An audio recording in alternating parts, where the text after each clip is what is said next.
உலகின் தலைசிறந்த இசைக்கலைஞர்களில் ஒருவரான பீத்தோவன் மறைந்த தினம் இன்று. ஜெர்மனியில் பிறந்தவர் லுட்விக் வேன் பீத்தோவன். சின்னஞ்சிறு வயதிலேயே இசை மீது தனி ஆர்வம் கொண்டு வளர்ந்தவர். தன்னுடைய காலத்தில் அவர் படைத்த இசைகள் இன்று வரைக்கும் கேட்பவர்களை மெய்சிலிர்க்க வைத்து மெய்மறக்க வைக்கும். இத்தனைக்கும் பீத்தோவனுக்கு காது கேட்கும் திறன் குறைவு. உடலில் அந்த சவாலை வைத்துக்கொண்டு உலகையே அசத்திய ஒரு இசைக்கலைஞன் பீத்தோவன். தன்னுடைய காலத்தில் 9 சிம்பனிகள், 5 பியானோ கான்சர்டோஸ், ஒரு வயலின் கான்சர்டோ, 32 பியானோ சொனாட்டாஸ், 16 ஸ்ட்ரிங் குவார்டர்ஸ்னு மிக அற்புதமான இசைப்படைப்புகளை தந்தவர் பீத்தோவன். தன்னுடைய கடைசி காலத்தில் உடல் நலம் நலிவுற்று மிகவும் போராட ஆரம்பித்தார் பீத்தோவன். அந்த போராட்டத்தில் அவருக்கு வெற்றிங்கிறது கிடைக்கல.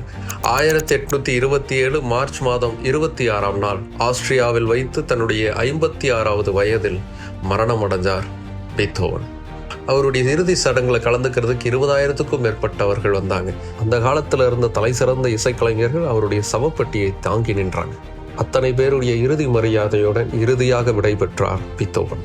இன்று வரை பல இசைக்கலைஞர்களுக்கு இன்ஸ்பிரேஷனாக இருக்கக்கூடிய இசை படைப்புகளை தந்த ஜான் வாங் பீத்தோவன் உலகை விட்டு பிரிந்த தினம் இன்று.